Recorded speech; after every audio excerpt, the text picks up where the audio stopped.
Ready for the stew meat recipe? Here we go. We're gonna need a food processor. It just makes it easier for us to mix it. I could use my new KitchenAid, but I want to play around before I look stupid on camera. So I'm going to use this because I know I've used this before. And I am going to put 1 cup of vital wheat gluten. Now remember, this is not the one we make from scratch.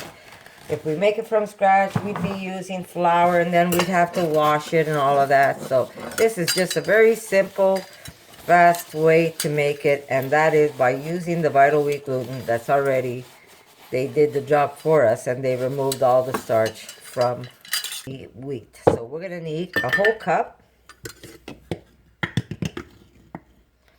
There it is. Mine's never precise, but that's who I am, never precise. And remember, you can't really make a mistake if you find your dough is too wet. You can simply just put a little bit of vital wheat gluten in there, and then it's going to balance itself off. So don't worry about that. Okay, so to this recipe, we will add, you ready? A 1/4 cup of ground flax. Okay, here we go. That's a 1/4 cup. There you go. To the mixture. Close this off. Very simple. This recipe is extremely simple. Okay.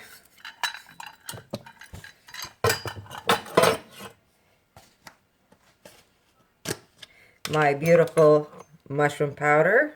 We're going to put 1, 2 mushroom powder.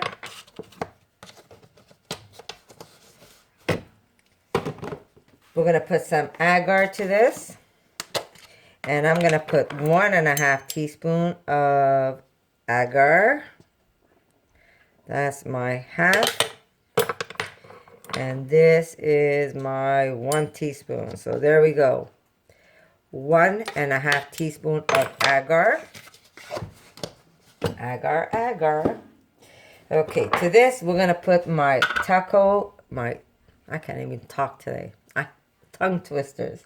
Okay, to this I am going to use my taco mix, and I am going to use only 1 tablespoon. This will make it a little spicy. If you guys can do the taco mix, then leave it out and use whatever seasoning you want. And if you want this recipe, I do have it up. Okay, we're going to put let me just give it a good swirl and a mix. Okay, you see, here we go, 1 tablespoon of that. Okay, yes, flour. Now, if you don't want to use flour, you can use chickpea flour. It really is up to you. I use flour in this recipe, and it's 2 tablespoons of flour. I am never level. My ingredients are never precise. There you go. Okay, and now we're going to need to just give this a fast swirl.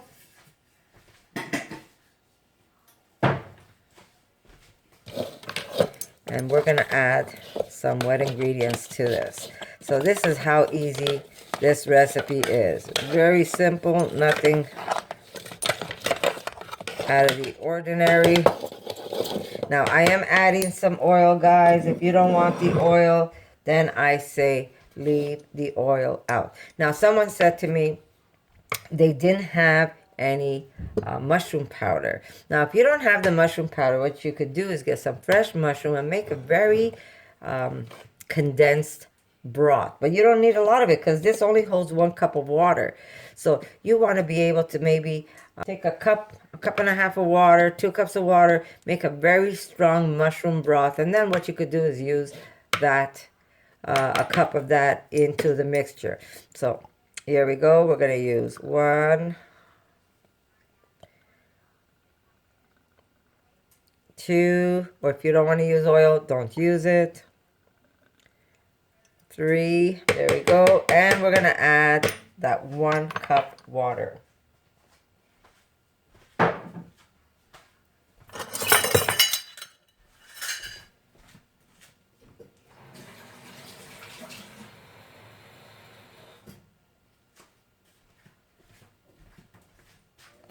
Here we go.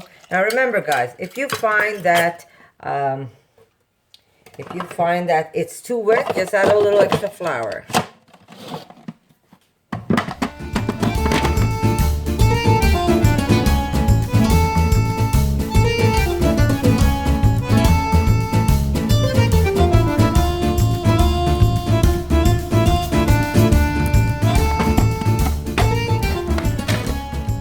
Just checking it out. There we go.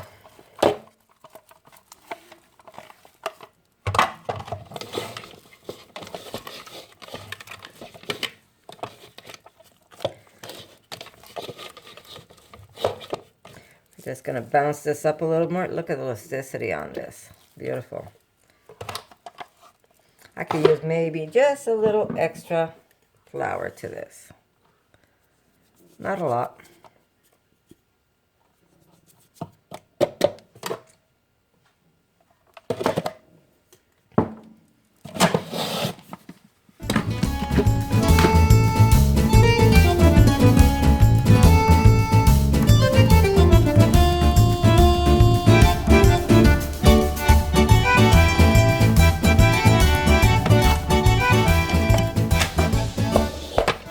There it is. Do you hear my purr of a dog? Okay, there we go. He's just not being nice. All right, now we're just gonna let it rest just a little bit.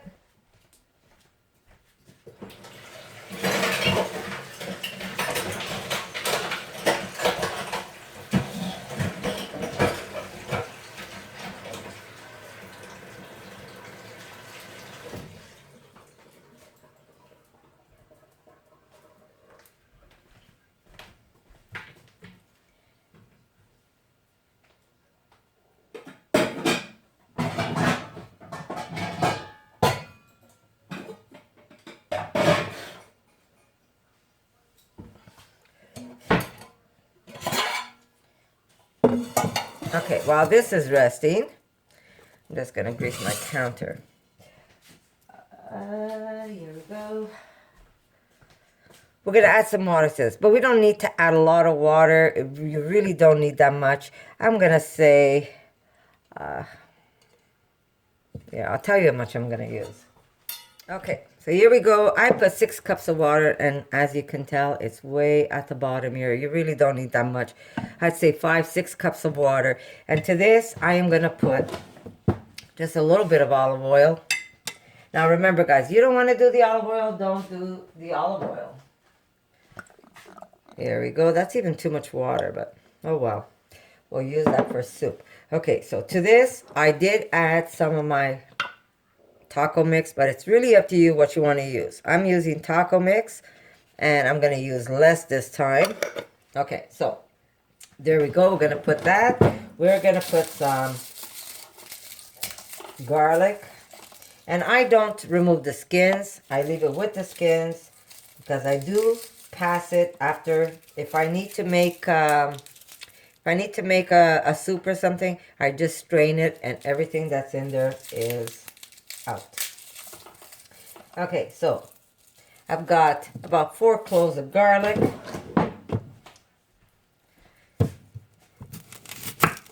And to that, I'm going to put half an onion.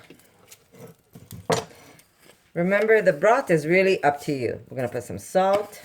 We're going to put a little bit of cloves. I just love the taste of cloves when I'm making seitan. It just adds a nice flavor to the meat. Just a pinch of clove. That was a big pinch, but that's okay.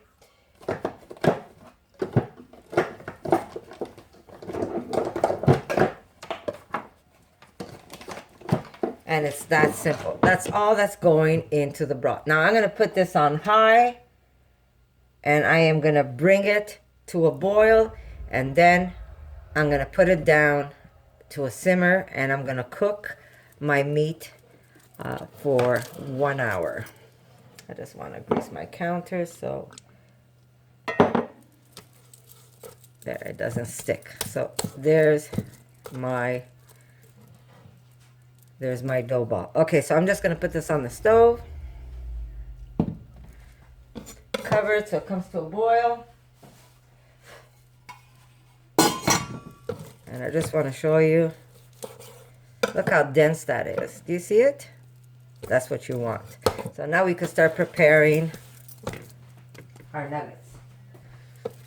Okay, so basically I'm going to use scissors, but you can use whatever you want.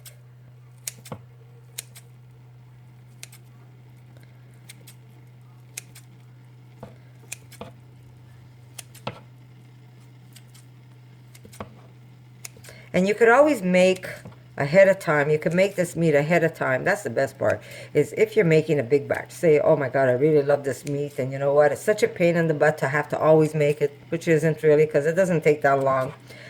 What you can do is you can make big batches of this meat, and all you have to do is put it wrapped up in the freezer for whenever you want to pull it out and make a stew or whatever else you want to use it.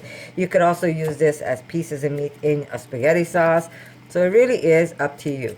You need to make a fast minced meat. Just grab some of these nuggets if you have extra in the fridge and just throw them in your food processor, and you end up getting, guess what, minced meat. So it really isn't that difficult to do. So I'm just preparing my nuggets so when my water, and they're going to rest and get all nice and chewy and firm.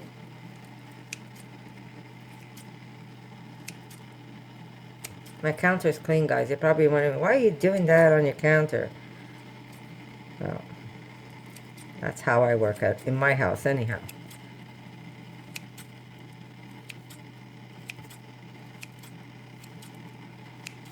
Cut big pieces, little pieces, however pieces you want to make.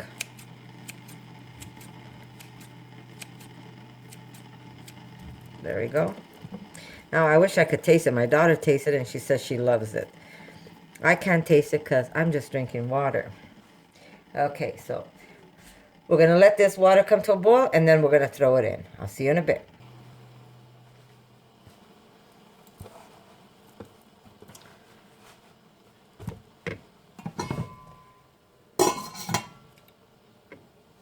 Okay, so someone asked me the other day, well, didn't ask me, she tells me, she says, you know what, Connie, I can't get that seitan right. I keep doing it and it always gets crumbly. Now, I don't know what you're doing that causes that. I'm thinking, is it crumbly while you're mixing the seitan? I'm trying to figure out what you mean by that. Is it crumbly when you're making the seitan? Is it crumbly after you've cooked it? Because it should not be crumbly after you cook it. If you use a little bit of agar, like a bit, well, mind you, my earlier videos don't have agar in it. So, but if you look at my roast video that she commented on, I do wrap it, so it shouldn't get crumbly.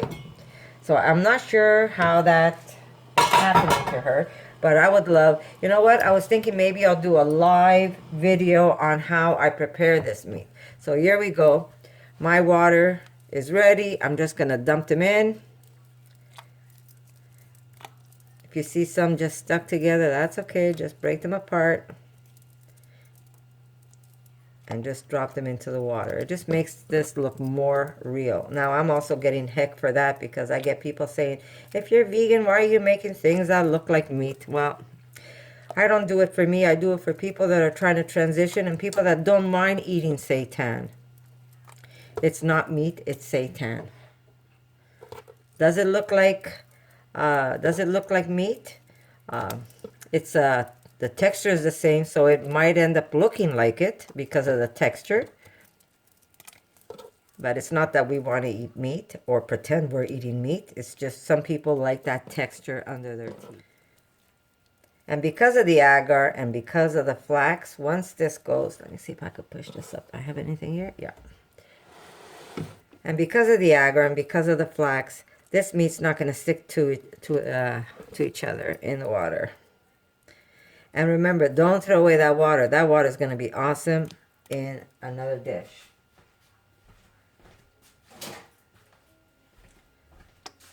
See, look at that. Nothing's clumping together. It's all separate. And now I'm going to put this back on the stove and on the burner, and I'm going to put this on minimum with the lid on top. And that's going to go for 60 minutes. Notice how low my simmer is. And notice how they're all separated. And look at that. They're all cooking. Nothing sticks to each other. And they're already, if you feel, they're already feel nice and firm.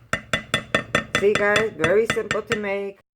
So I'm going to leave it with this. You basically saw what the meat looks like after the one I posted up prior to this one. So it's very simple to do. And yeah, you have to give it a go. 60 minutes, guys. Make sure you cook it for 60 minutes on the lowest heat possible. So that's it, guys. I hope you like this video. Very simple to make. Very easy to do. Make large batches. Freeze the meat. You'll have it handy for whenever you need it.